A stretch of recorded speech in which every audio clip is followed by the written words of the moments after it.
If you play at that level, you will fucking obliterate teams at this division, at this standard, at this step. Like I've been saying all season to you lot. All right, they might, people could say, well, yeah, but they were coming down here, maybe they didn't fancy it. They were fucking upset, they were arguing, fucking screaming and shouting at each other. They wanted to be here, they wanted to fucking have a big fucking resounding win. Yeah, we made it hard work for them for 80 minutes. So, all about our mindset, okay? It really is. Because I've said to John from the start, I believe the standard we're at doesn't suit us because we want to play, okay? And because people drop their levels. That's where we need to be mature, okay? We need to be more professional. Saturday, I'm expecting that performance. If we see that performance, okay, for the next 12 games, we will get promoted. Yeah, okay? If we don't perform like that, okay, we won't. Because we have to win our next 12 games, all right? So, we take this into Saturday now, okay? So, boys, every one of you, well done. Great shit.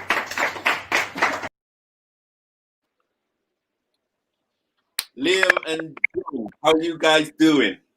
All good, all good. All good, too. All good. Honestly, you guys have been there from the beginning. You guys have supported me. You guys have given me so much confidence and support. So literally, I just want to kind of thank you straight from the start. So thank you.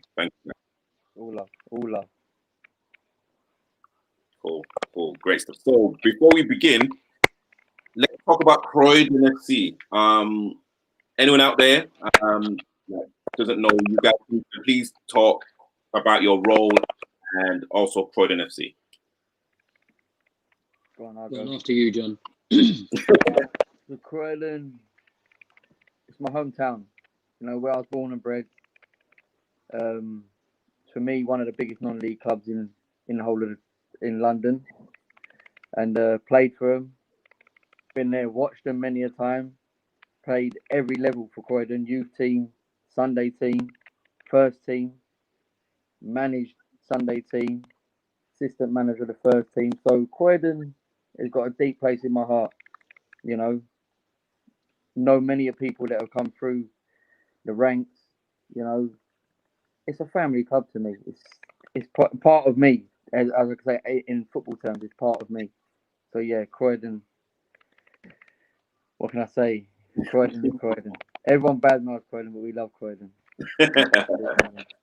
True. Yeah. As John said there, I'm pretty similar. Grew up stone throw away from the arena, which is Croydon's home, obviously. Played for the age groups. Again, played for the Sunday side. Played for the first team, under 18s, and yeah, back to manage the first team now at Croydon. Cool. No, nice one. Honestly, if anyone out there wants to go support their local team around the southeast area, go down to Croydon. 100%. You have to. Definitely. So guys, let's go straight into it. Well, like this video is non-league and Sunday league for 2020 and beyond. You know what? Let's go straight into it. And like the first point I would kind of like to talk about is players' ability at non-league level. Has it improved? Has it stagnated? Has it got worse? I would kind of love to get your opinion about it. Personally, go on. Personally, I feel that the level at non-league has probably got weaker in some respects. I feel like the level we play at, especially if I go back to when me and John was playing together at Wallingham, there was the league was extremely strong. The standard was very strong. When you look at probably half of them sides now playing step 5, step 4, one even at step 3 in Hartley and Whitney. I feel like a lot of the players from that era that are still playing are all playing at a higher level than step 6. So yeah, in terms of talking about the level we're at, I feel that it's not as strong as it was maybe 10 years ago. But again, saying that, there's still some awfully good players at this level that, for whatever reason, are at our level that could be playing a lot higher. And there are this year and last year with the rule changes in promotion, with the restructure of the pyramid, 4 sides getting promoted from step 6, it's probably the strongest it's been in a very long time. I think probably going back 3-4 years ago, it wasn't very strong. You know, you'd have 2 or 3 sides would absolutely romp it. Whereas last season, as we found out, and the start of this season, there's probably 8-10 very strong sides that would hold their own in the league, maybe not the league above that. So yeah, there's an argument for and against all over the place, really, with that. Okay, cool. And John, what's your opinion? You know what? I'm with Liam on it. Like back in the day, when I was a lot younger, football was Oh,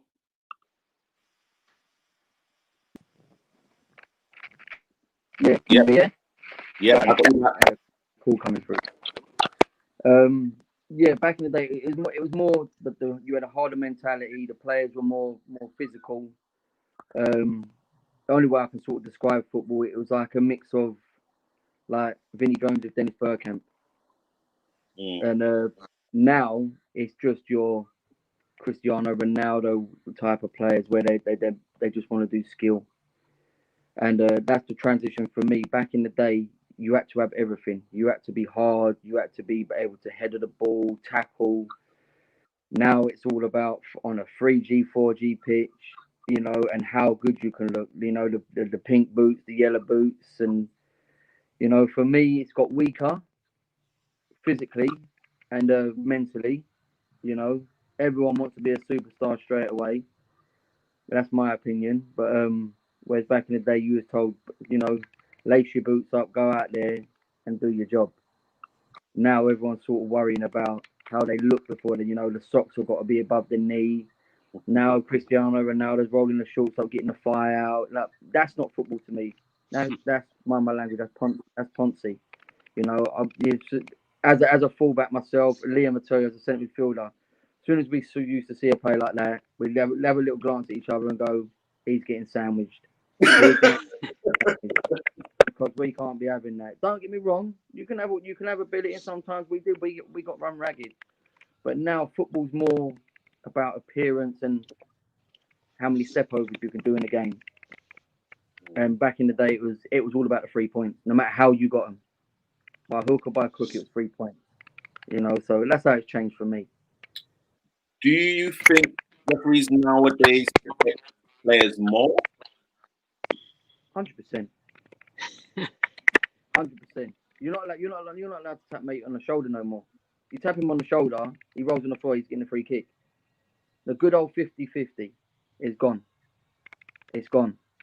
So on that note, yeah, with in my experience since I've been managing, I feel that again, it's like what John was just saying there, the new age footballer that's wants to look pretty and, you know, just wants to keep the ball and pass. Or we lost 1-0, you know, we played great.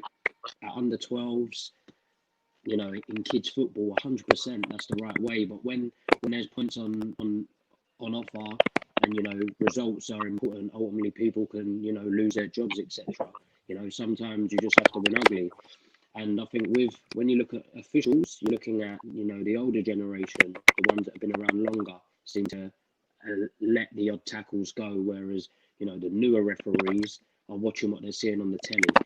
And, you know, they're just like the new age player. I think it's just the new age person in general, the new school, shall we say. It's a similar pattern, you know. They want to look good, then copy what they see on TV, rather than having their own opinion, their own, you know, being their own, just being them, basically. So, yeah, I think that players like me and John, if we were playing, you know, at this day and age, week in, week out, you know, I think we would get a lot of yellow cards, a lot of red cards, and I think we'd be in stands for most of the season, to be honest with you. So as a management team, can you teach the player how to probably ride a tackle and to be more physical, or is it just we just have to work with what we've got and possibly play and manage in a different way? I think it's in you. It's in you as a person. So if you're a winger, you get the ball and you're driving at a fullback. If you pushed it 40 yards in front of you and you're running onto it, now you've got a 6'4" beast of a centre back covering over. What are you going to do? You're going to go into that challenge, or are you going to shy out of it? Now it's in your person. Am I going to win that? Am I going to smash that geezer? Can I risk getting myself hurt for that ball? Whereas I think now you get a lot of them that will jump out of it. Not all of them, but there's a few of them that will go, oh, I don't want to know that. So I think you can't teach them to ride a tackle. It's got to be in you. I mean, I've seen you, T. You're a good slide tackler. I've seen some of you're a monster. And I even seen footage of you. People don't want to know. And if you've got someone with like a size and a will to want to win the ball, some people don't want to know that. They'll shy away and they'll go over the other side of the pitch. And you find that a lot with the young footballers in this day and age. And then you get the odd one that you think, bloody hell, he has got something about him because he's got no fear. And I just think it's in you, in your personality, it's in your person. You ain't got to be the biggest, you can be the smallest, but you've still got the hunger and you want to have it. So I don't think you can teach them to ride the tackle. I think it's got to be in them. Yeah. Liam, have you got anything to add? No, not really. I think John's covered it all there. Me and him aren't the biggest of men, but again, on a football pitch, I don't know if you're 7 foot tall, Liam 8 have foot it tall. with anyone. He'd have it with anyone. He's 5'4", and he always just goes, man, don't play it down, Liam. You the biggest man he went for first.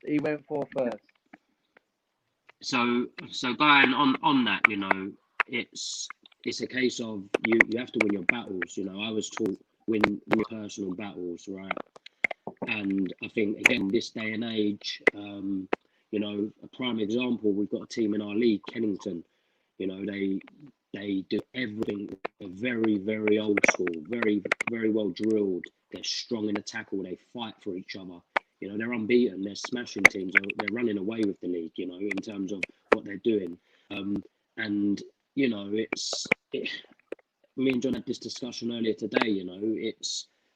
You can't. We've found something out. You cannot put into a player, that heart, that desire, that want to smash a tackle. They've either got it or they haven't. I wasn't blessed with the most technical ability. I was never going to do step overs and Cruyff turns and hit a 50-yard diag on your toe. But I'd hit every tackle. I'd want to win everything. And I think that is now a dying breed. I think it's the last of a generation that sort of becoming extinct, shall we say, dinosaurs. Yeah, so true. I was taught, and probably one of the best things that someone ever said to me when I was in Leeds, no matter what position that you're playing.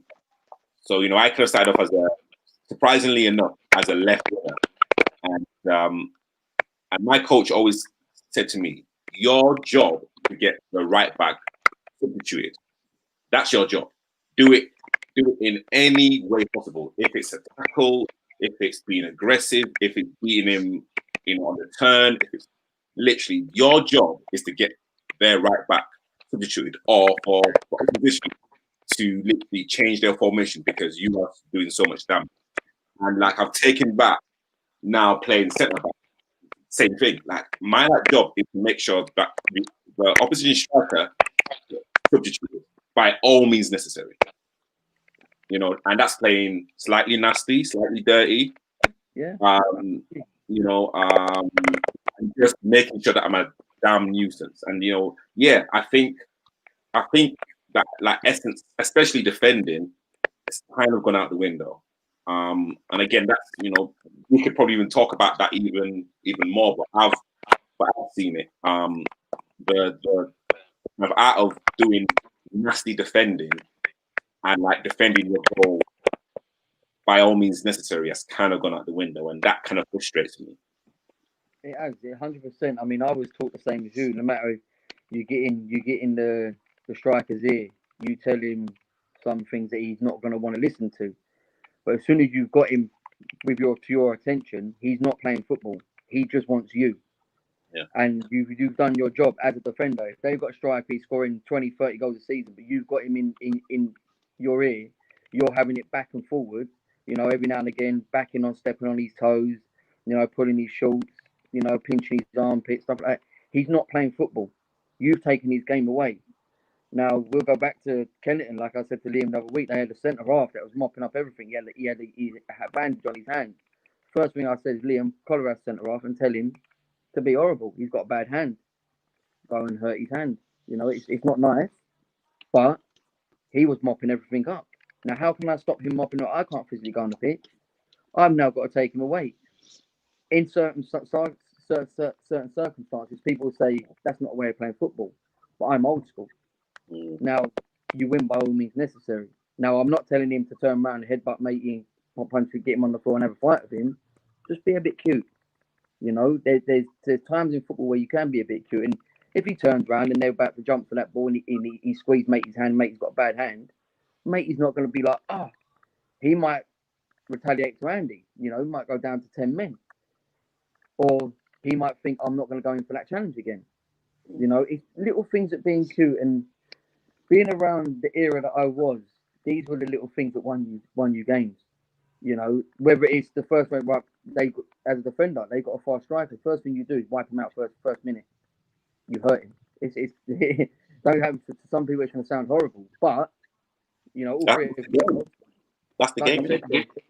It's the game. Everything's got a game plan, and unfortunately, you got your Gattusos, your Vinnie Joneses, your players like that, your Terry Hurlocks that will just turn around and go, I'm targeting their best player straight away. Tony Adams was great here. When that's going up to the top level, they've done it every week. Martin Keown, the most horrible centre half you'd ever come across, but he done it well. We'll go back to from where you're from Leeds, when they played Man United, and what did Roy Keane do to Alf-Ingy Haaland? Unfortunately, he didn't mean to end his career, but it did, unfortunately. But he went in there, thought, I've got to take this guy out, and they was having their problems. But unfortunately, this happens in football. It can go too far, it can go not, and it happens. But you've got to be cute. You've got to be cute to try and win a game, and that is gone. You're 100% right. It's gone out the game. People try and win a game of football by skill now. Sometimes it don't work, so you have to have a plan B. Yeah, a bit of football IQ, really, isn't it? 100%. A great man that he's not with us now, but he used to a great saying that he used to have was get your late tackles in early. Because first 5 minutes of the game, you clean someone out. You're likely going to get away with it. Rather than halfway through the game, sort of later stages of the game, you do that same tackle, the referee's more likely to, produce the red card. And like Tom said there, it's just being cute. And it's like, I don't feel like the younger generation have that because they're not, it's football. Don't get me wrong, football has evolved. Yeah. The stuff, but like John says, at the end of the day, the rules haven't changed in terms of, you go out there to win 3 points or you win or you lose or you draw, so again, you do anything to win, right? You don't, and if you have to, use little tricks and tactics, and so be it, because you're not always going to be able to, especially, do Cruyff turns round a player and, hit 15 passes and then, score a worldie goal. Like, it just doesn't always happen like that. So, just having a bit sad, really, isn't it? Yeah, true. No, honestly, that's a great experience from both of you. The next point is fans in non-league. How important, especially in this current climate, are fans to like yourselves? For NFC. Massively. massively for us. You know, we've got a good following, and you know it makes it because we played a few games obviously when we come out of the first lockdown. You know, no support there, and it's not the same. You know, the fans make it. They're so important. You know, they're so passionate, and you know, you've got at Croydon. You know, you have players. You know, that, people that support Palace, they support Chelsea, they support Arsenal, Man United.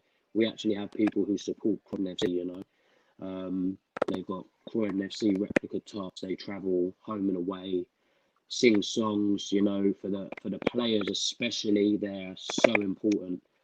It's gone to show so far this season. Andy Somo, Martin Smith, when they've scored goals, they've gone straight to the support of, I don't know, we've been taking probably 30, 40 away from home as a group, which is great at this level, considering some teams in our league might only get that up for a home game.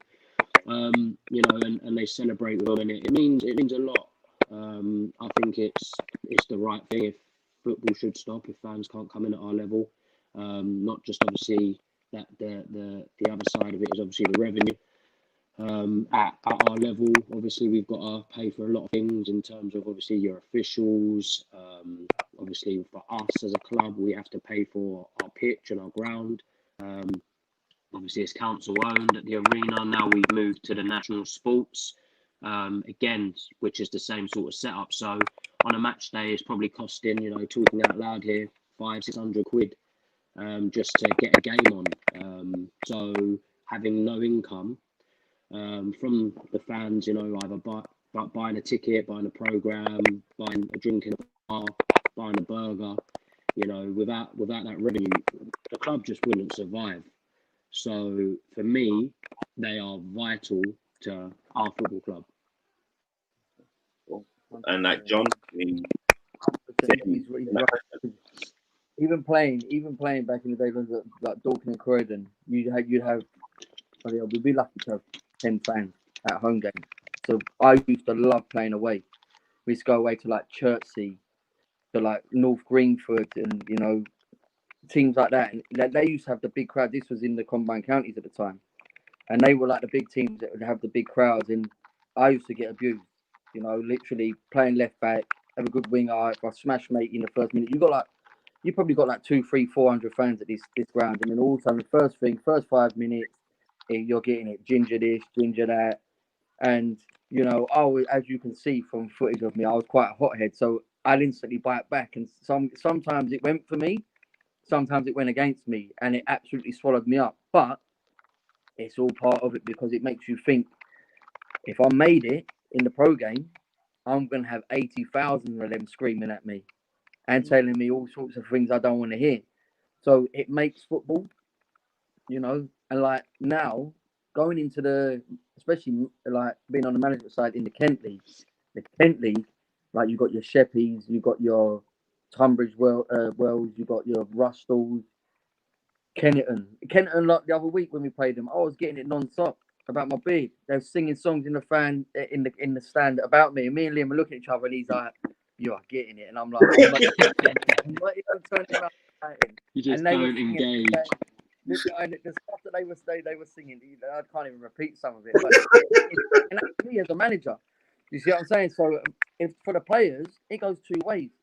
If it's your home team, your home support, it's so bloody important. It is so bloody important because it's the 12th man, as they say. Even if it's against you, it can do one or two things. Like I say, it swallows you up, or it makes you want more, and it makes you do better. You know, so they are this level of football. They are the most important thing. Without them, these clubs don't run. Like I said to you, when I played, we'd be lucky to have 10 fans in the stadium. Now, even before me and Liam come, you know, one of our first things that we sat down and spoke about was we need to get people to come and watch this club, because we can't be doing what we're doing and having 10 people turn up, because the club is not going to progress. You know, and to keep these clubs alive, you need fan base. And since we've been in it, it's been building day by day. You know, now the fans have got their own WhatsApp group, and obviously social media and all of that has helped from 10, 15, 20 years ago. So it's building day by day, but they are the most important, and it's the interaction. Like, you know, like fans, they go to a Premier League game, whatever, a Division 1 game, whatever. They go watch the game, they're going home. Non-league, you're watching the game, then you're interacting with the players straight away. You're getting a full feel of everything. And you know, like they say, your favourite player, like you get your fans' favourite of the year and all that. You're never really going to find that out unless you get into the player. So the fans can get into there, and you know, and then you get to understand why these fans want to be following you around the country. Like Liam says, we're getting 30 following us away. Croydon have never had that, you know, unless it's a big cup game or cup final. But just an average league game, you know, travelling down to Lyd, taking 30 people to Lyd on a Saturday to come and watch you as a player. Do you know what I mean? That's massive, because them 30 people there, like Liam said, they're screaming and shouting your name. It's a boost. And you might go Sounds out like there's 300 there sometimes, doesn't it? With that little 30, that 30, you know. That's what I'm saying. Especially when you're going to Lyd and they've got 3 fans and we've got 30. Now we've got the upper hand. You see what I'm saying? It's stuff like that. But without them, this football don't exist. Don't care what anyone says. And you guys touched upon it briefly in terms of the fans and social media. Can you talk about Trams TV and literally how important Trams TV has actually brought to Croydon? Yeah, Trams TV is great. You know, we again, like John said just then, one of our main goals was when we came into Croydon was to try and get a community feel and to get a fan base and make it, you know, a big one big sort of family as such. And you know, going back a little bit to the glory days of Croydon when they were in the Ryman Premier, playing the likes of Bromley, Dulwich Hamlets, etc. They had that then because me and John were playing, you know, for the under 12s and under 14s or whatever it was, and go there on a Saturday and be a ball boy, and it was booming and the club was thriving, and you know, Croydon were really a well-respected club. So obviously, you know, that was one of our first things when we came in. We went to watch a game before we took over. You know, the players didn't come in the bar, you know, or they'd come in the bar, have a can of Coke and leave. You know, so straight away we come in, set rules. You know, you have an hour in the bar before you leave, or getting a fine. You know, make these people feel special. You know, go and have a conversation with them. You know, they're spending their hard-earned money to come and obviously to come and watch you and support you. So the least you can do is go over and speak to whoever and have a conversation with them. So with the Trams TV, we felt like we wanted to try and, you know, basically put us on like a platform as such and try and do something that basically gives people an insight of what we do. Obviously, we want to do things as professionally as we can. Obviously, it's tough because we all work Monday to Friday, sometimes Saturday, Sunday, however it is. So we have to do what we can in as much in the time we have. And you know, we got Paul Davis who come up. He just, you know, he used to come to games and with his wife and take a few photos for his own Flickr account and stuff. And we had a conversation with him one day, asked him would he like to take photos of the game more and, you know, become our team photographer, which he did, which was unbelievable. And then from that day, we then extended it to his wife now takes videos of the game. And they got GoPro behind one of the goals. Then we had a conversation about getting 2 GoPros, so we had it from both ends, so we can, you know, analyze a little bit as well. And you know, the Trams TV, I think, you know, it's not too serious. You know, obviously we talk about, you know, me and John will be interviewed after the games. We discuss what's gone on. You know, there's a lot of fun that goes with it. The filming, sometimes you might have 10 outtakes where, you know, the whole room is just literally laughing. And it's, for me, it's something that I think, you know, it was a very good thing that we sort of got put together. You know, Paul Davis, myself, John, Sunil, Liam Blenko as well. And from then we just sort of elevated it. And to be honest with you, Paul Davis has been the man that's been behind it all that has just pushed and pushed. He's upgraded all of his stuff. Pre-season, he went and bought extra lenses and stuff to, block out the background noise, all out of his own pocket. And they're what I call, non-league heroes. I mean, like for us, he is unbelievable. One of a kind, mate. Because without him doing that, we'd have to pay somebody to do it with money we haven't got. So we wouldn't have that content. We wouldn't be able to, look so active on the socials and try and get people to see what we do to try and entice them to Croydon FC. So I think Trams TV is huge, and I think the guys have a great job with it. And John, you got anything to add? You know what? Yeah, over the years, even like back when we played and all that, you always we always want to see it. You see a photographer at the ground, and you're like, who was that? How do we get him? Where do we get his email? I want to see the pictures of myself. Everyone's like it. Everyone does it through football. So you go and get the photo, and you've got like say it's you, Tabrice, it's your camera, your thing, and you just bang Tabrice over the top of the photo. So now I've got to pay you X amount of money to get that photo without your name across it. With Paul, he don't do that. He don't whack his name across it, and the players ain't got to pay for these photos. So, every week the players are like, "Is any photos of me?" Like they message you, like, "Is any photos of me? Is any footage of my goals?" And for the players that have scored, just say it's an absolute worldie. Like when Martin Smith scored his 40-yarder free kick, he was straight on it. Have you got that footage? Have you got? There's something for them to look back on. Like even like when in the future when you got your kids, your grandkids, whatever you are, and you've got like you're going through the old photo album, and then all of a sudden, bang, you're pulling out pictures of when you were playing football. And it's something for the future, something for the memories, and for someone to come into the club and just do it for free because he loves the club. Like he's a Bristol Rovers fan, and he's come over from Bristol, come up here. He's obviously found Croydon. He's settled here with his wife and brings her to every game. She's Croydon through and through now. And he's like the same thing. I'd rather come and watch Croydon, but now he's become part of the furniture, if you like, because he's our cameraman. And now the players all know him. And when we do the Trams TV, every week we're like, Liam's like, right, you're having an interview. And they all go, oh, no, well, no, not me, not me. But then you put them behind that camera and you see them go, yes, I'm I scored the goal. You see what I'm saying? But they really, truly, they want to do it because it's something to be part of, and it is nice. You're not just turning up to football, doing your job, as they say, because football is almost, especially non-league, it's a second job. Doing your job and then just getting thrown out the door and going home. Like Liam says, we'll finish the game. You're not leaving till an hour unless you're getting a fine, because you've got to be a family. You've got to be together as a community. And then you get into there, and then obviously, then like I said, we've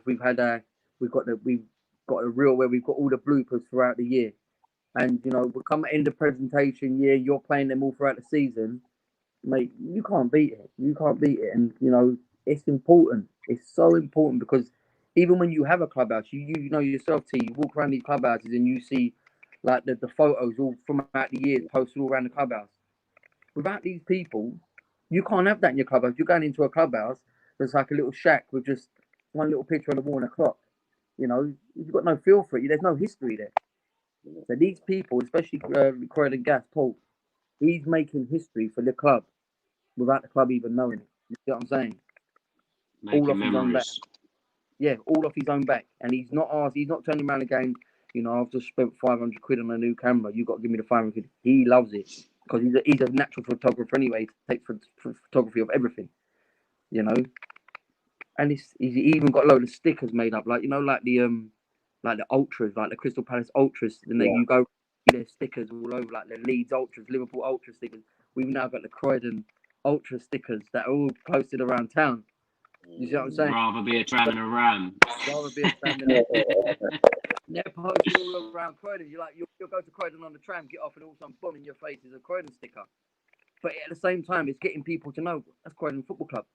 And tell you yourself, how many fans we've got now that never knew that where Croydon Football Club was. No one knew it. They just thought it was a running track.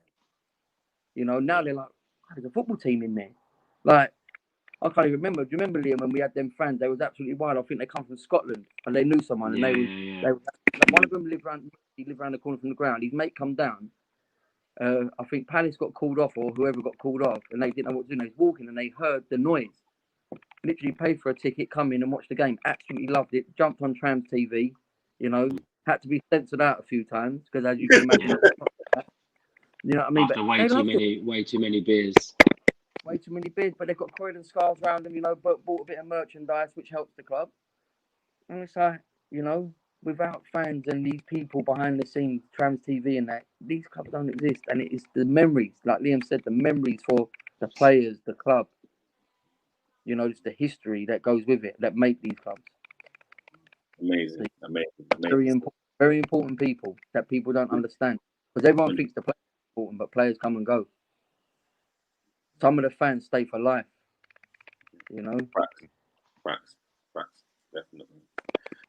So the next point, I would love to get both your opinions, and you know, again, this could be a little bit, well, not controversial, but you know, you guys have played at crazy levels. Let's really talk about this. Has a Sunday League football? 1,000,000%. 1,000,000%. Like we touched on this briefly the other day, T, when we were just having a catch up and a general chat before we spoke about obviously coming on and doing this today. So, like for me, like I said to you, I wasn't a massive Sunday League fan in terms of I didn't really play it myself until probably the latter stages of my playing career on a Saturday. I used to feel that, you know, after a Saturday, the way I played, like John said, you know, I'd kick everything in sight and put my body through anything. So on a Sunday morning, the last thing I would want to do is get up and try and play football. You know, I was struggling to get out of bed and down the stairs. I think it's changed massively now. You know, you're looking at, it's changed in terms of what you're seeing on social media. So obviously, you know, there's still Sunday sides out there that are like what I would call a proper Sunday League team, i.e., you know, Croydon FC Sunday side. You know, they produce the content, they turn up, they're a group of mates. You know, none of them play on a Saturday, or if not, maybe one who play for us, or two. Which has come through them playing for the Sunday side, you know, doing really well, and you know, us taking them with us.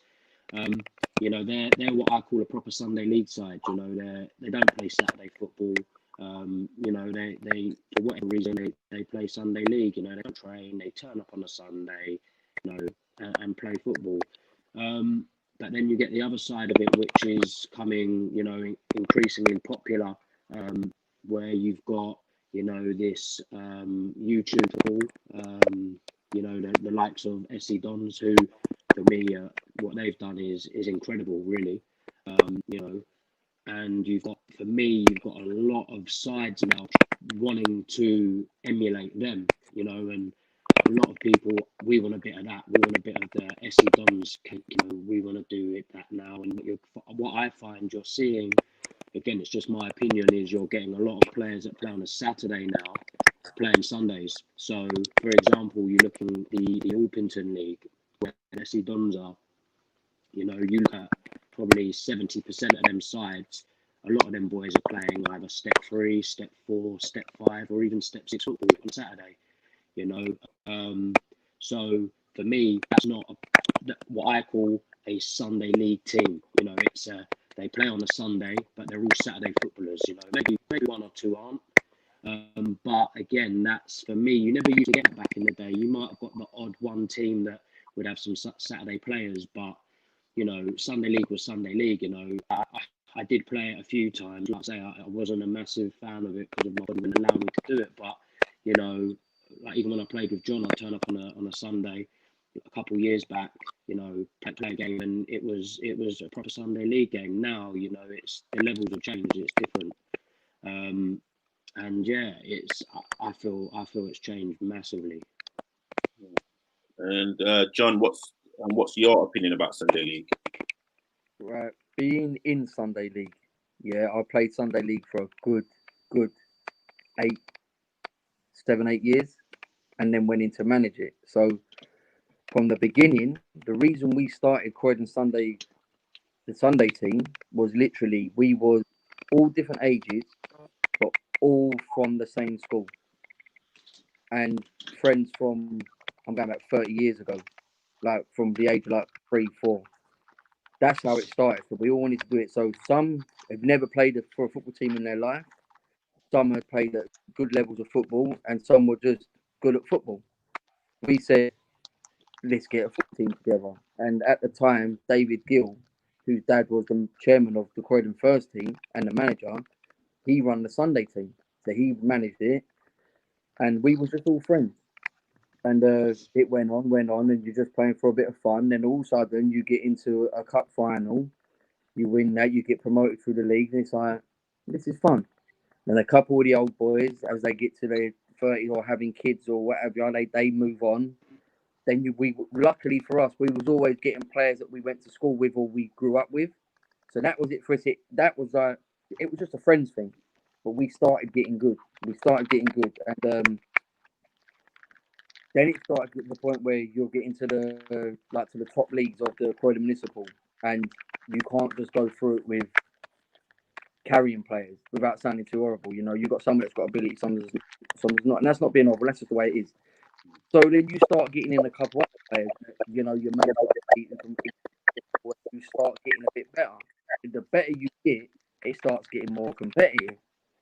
And especially later on, towards the end, I remember the last 3 years of my playing with the Sunday team, we didn't have a goalkeeper. So me being me, I went, bloody, I'll go and goal. So I played the last 3 years. I played in goal, winning 3 cup finals and getting promoted twice to the Premier Division. So for me, that was a new chapter, and I was like, I actually enjoyed it. But that's what it was. Sunday football was, I was an outfield player, but I was playing goal. But we were still winning things because it didn't matter. It was your heart and your passion for it.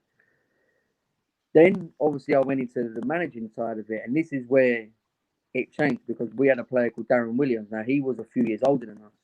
I won't say his age because if he's watching, he might get upset. But he was the first man who turned around and said to me about SE Dons, and I was like, "Who's this team?" He's like, "They're a YouTube outfit. I'm sure SE Dons. They played in the yellow kit at the time. I think it was when they first started, and it was like there was no. There were only. I don't even think there was a badge on the kit." And he told me about them. He's like, they're on YouTube. So I started to watch it. And then obviously watching them, I got the link through to Palmer's. And I thought this Sunday football's different now because Palmer's were doing bits, like especially through the media side. Because obviously social media changed the whole Sunday concept of Sunday football. Then obviously I was watching Sunday, and then I started seeing a few names of Sunday of the people that played for SC Dons. I'm like, well, he used to be a pro, and he's this, and as it goes on. And then obviously me and you got in touch, and obviously with that platform, it was like Sunday football is going in this direction where people are interested in it. It's just not like we're following Saturdays and whatever. People are following because people were playing, like Liam says, playing on a Saturday, but they were coming to play on a Sunday too. But the levels were better because it was just literally Purley Way playing fields, playing on a park, and it was like a horse field basically. But then we was finding pitches that were half decent, and people could start playing a bit of football and enjoying it. And then it gets more competitive, and then all of a sudden you're this, like, especially Portland. Portland were a rival for years in the Croydon League. They're literally battering it week in, week out. They had the best players, but majority of their players were playing on a Saturday. Some of them were playing conference football at the time. So they were the top dogs. They're in the FA Cup every year, doing really well. Then they moved to Alperton, and obviously moving to Alperton, SE Dons come out of the league now. Metropolitan League, yeah. Metropolitan League, then they've gone in there. Now, as standing here, Lambeth All Stars have now gone in there. But look at what they're all doing. They've all got cameramen, they've all got people filming them, and they've all got good footballers, which are, to me, proper footballers. Like, if me and Liam go back to a player that we played with years ago, Aaron Watson. We played with him 10, 15 years ago. You would never see that guy playing on a Sunday field. Now he's playing. Like Warren Whiteley. You'd never see him playing on the Sunday field. But they're all playing because they all love it, and they're all mates, but they want to change the aspect of Sunday football.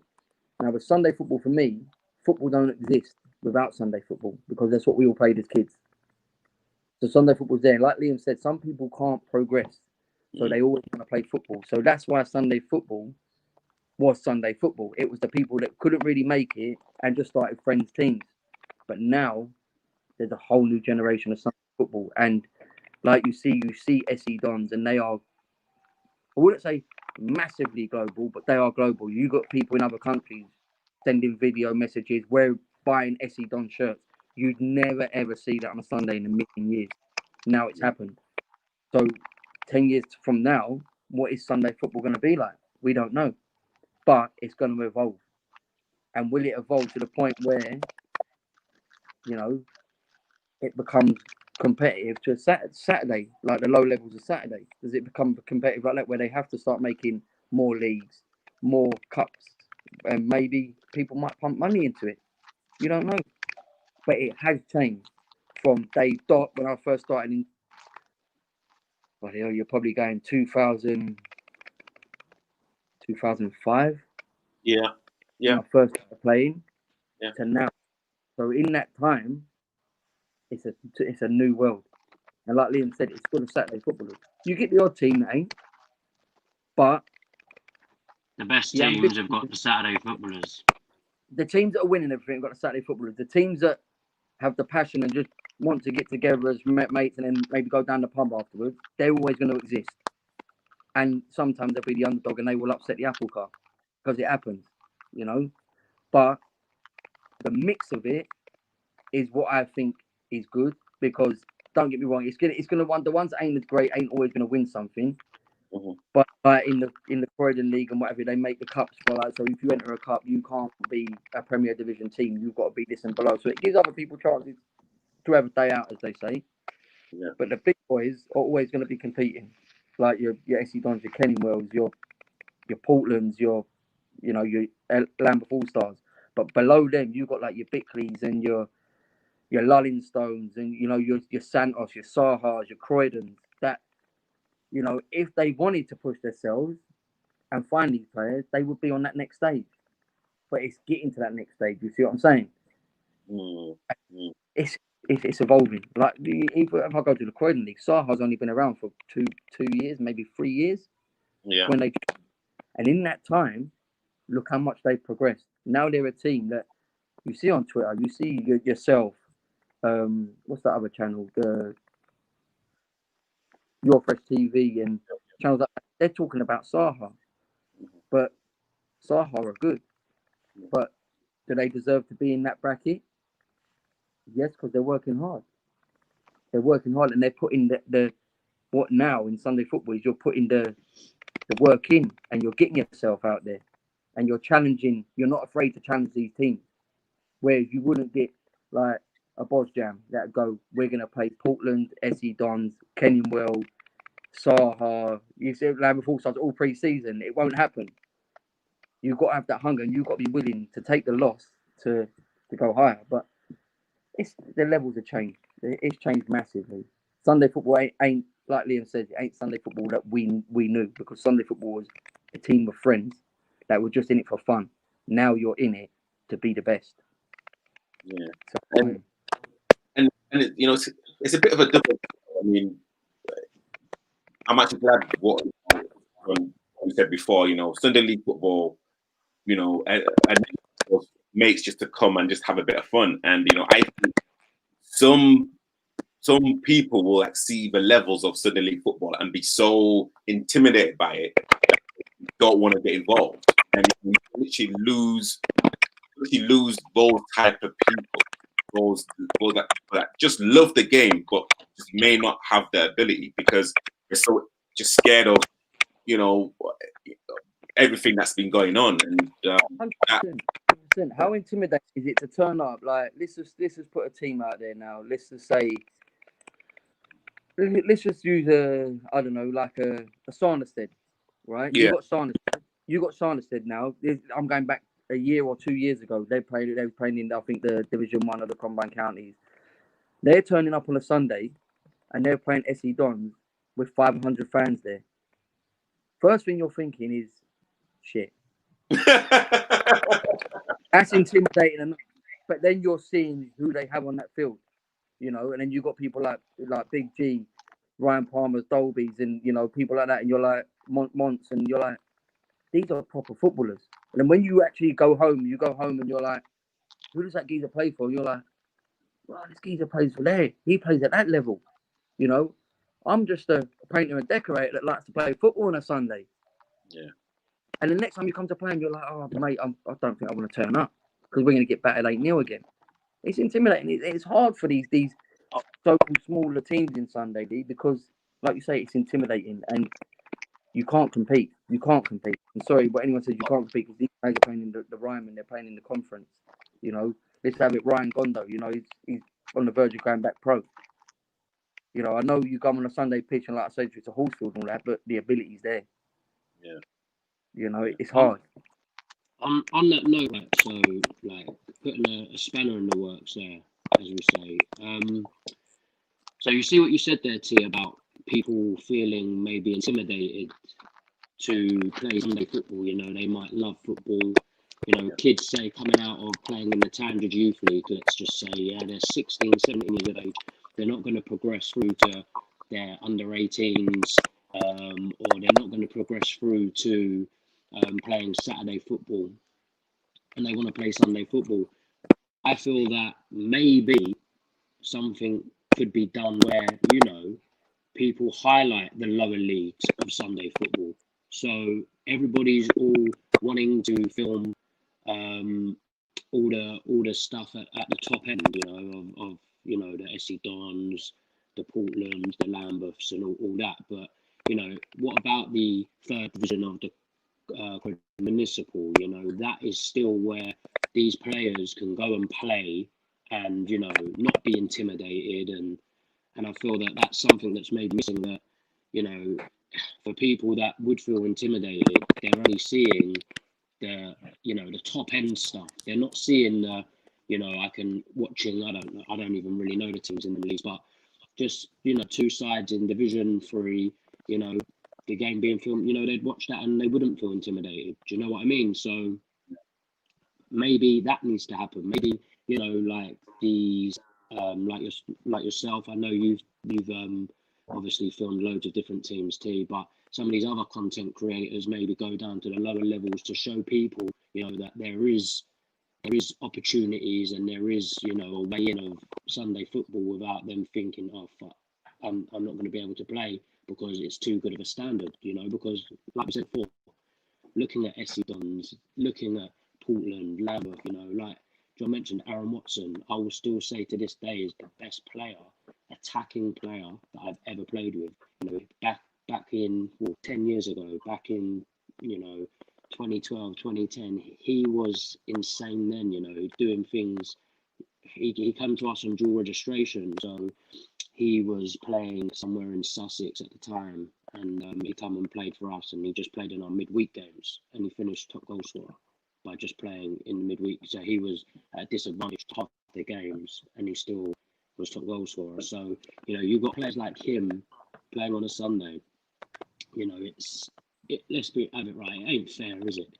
Do you know what I mean? So, like you say, to the people that are looking at want to play Sunday football, because, you know, they can't play Saturday football, there is teams out there for them, you know. There is many teams out there, because you only see on Twitter and Instagram, you're mainly only seeing the top end stuff. So for me, maybe that's something that, you know, maybe there's something there for somebody to go and create content of, you know, the lower level stuff, because I'm sure it'll be just as interesting to watch, you know. Yeah, 100%. So we've had a few comments. One from Roots TV saying, I think this is probably from one of like your earlier pods. Please stop gassing up T. He's already got a big head already. I think when like, you guys were bigging me up in terms of my like playing ability, guys. I think people just only think I just hold the camera. Actually, Liam, I think you've actually seen me play as well, haven't you? Yes, I have, mate. Yeah, I did, mate. No nonsense. No nonsense. I'm an absolutely nasty person. But you know, again, I think I played the game pretty well. I mean, of course, you know, I probably can't get to, you know, from FC, but hey, you know what, Root TV, it's no, I'm not having that. And I have, and I don't think it is him, but Santi Cazorla. I don't think it's the Santi Cazorla, but hey, it's in feedback coming from your mics. Hopefully everything's all right for you now, Santi. I think the Arsenal faithful may want you back in Arsenal shirt. Yeah. But hey, you know what? We will carry on talking. We will carry on talking. And Santi Cazorla has actually said now. Number one wants to see. Number one wants to see lower league. Wants to see lower level Sunday league. Number one, I don't understand that question, but you know what? If it is Santi Cazorla, thank you for tuning in. Legend. There's a legend. Does he want to go? Does he want to go to Croydon? Mate, we still need him at Arsenal. I tell you, we're carrying on. Bloody hell. Oh, great! So, the final point is the future of the game, and that's let's say at non-league and at Croydon. You know, let's kind of keep it within you guys. Like, what do you see the future of non-league level and also Croydon FC? Personally, I think we need to get out of these times that we're in at the moment. Obviously, horrendous times with COVID, because I feel that if it continues for much longer, you're going to see a lot of non-league clubs, fall away, not be able to function, go bankrupt, etc., etc. So, hopefully, we can get through these difficult times and still be around, because that is a daily battle, because there's still bills to pay at the clubhouse, etc., etc. We've still got, for us this year, we've been away from home because of COVID, because our ground's been shut. So, we've had no revenue whatsoever this season. So, yeah, I think staying afloat, staying alive is the biggest thing. And for me, in terms of Croydon FC and our future, it is for us to get promotion back to Kent Prem, the Scaffold Prem, and like I've mentioned before, on a podcast the other day, we had a 5-year plan. Our 5-year plan, we're back to year one actually, because of what happened last year with the season getting null and voided. We had a 5-year plan to come in and try and get Croydon back to the Bostik. That's where I feel the club needs to be at minimum. It will be a very, very difficult job. Again, with the money in non-league and in the league above, crazy budgets. But that's our aim, that's our ambition. That's our dream. If we can get Croydon back to the levels that they should be at, being such a big non-league club, such a big borough, such a big area, then that's hopefully going to be the future of Croydon FC. Brilliant. And John? The future of the game is something I worry about. Simple fact, non-league, the money side of it, especially with the Prem, only one goes up. So you pump every team, you see it, they're pumping so much money in. And you could be pumping in thousands of pounds a year and you don't go up. Then the next year you ain't got as much money, but you're still pumping in and you still don't go up. How long can you keep pumping money into a club and not get promoted? Now you're seeing that happen across the country at non-league. Unless your owner is a millionaire and the money don't matter, then you can keep trying. But these clubs that don't have money, I think we'll see a lot of clubs disappear, like we have done since when we played when we was younger. Certain clubs don't even exist anymore. Going up through like the professional side of it, like even as young kids, you're not allowed to head of the ball no more and stuff like that. And as a youngster, I played on from the age of 9 to whatever. I played on 11-side pitches. Now it's just 7-a-side. Then you go up to 9-a-side with no rules, and then all of a sudden, and then you go up to 11. Which me, I don't understand if that's working personally. you know, because I don't go watch kids football. I've got no kids in football as of the moment, but you know, then you've got this VAR malarkey that goes on, which I don't agree with, and every club's now trying to get to play on 4G, which I don't understand either, because football for me is to be played on grass. I understand that 4G makes you play all year round. You don't have games called off, but I feel a lot. That's all it is. That's the only reason that was made. But in playing terms, you get a lot of injuries. In non-league, you've got people who've got to go to work. They've got families to provide for, and you're playing on 4G day in day out. Like we've got, you know, come across players in the last 10 years that had a game on 4G. Next day they can't walk. Heels are hurting, backs hurting. You know, one player gets his foot stuck in, twists, and knees gone. I know that can happen on grass, but grass has been played on for how many hundreds of years? You see what I'm saying? So I don't know. The future of the game at this level, obviously the top level is money, and it's always going to be about money. This level, it's all about getting as high as you can, you know. And if you don't have money, you ain't going nowhere. It's simple as that. So the future of non-league, I don't know where it's going to go. We can only do what we can do as at Croydon, which I think we're doing a great job at the minute. And, you know, we're going to keep doing what we do because, like Liam says, we have high expectations. You know, what we go into, we do try to do the best we can. You know, we don't go into it half-hearted. And there's a lot of clubs like that. But the future of the game, I don't know. We can leave that one there, I think. We'll leave it to the judges. We'll leave it to the jury who was out there watching. It's a game of opinions, isn't it, really? Yeah. You know, so everyone's going to have an opinion on it. You know, my opinion could be wrong. Someone else's opinion could be wrong. But, you know, I think football now is getting too wrapped up in cotton wool for certain, like Liam said, for certain people's benefit, and that's the ones with a pound note. So it's hard.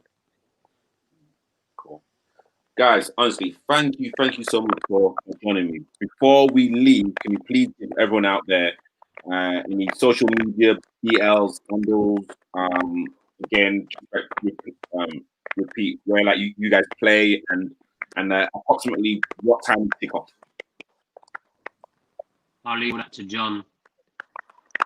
What am I?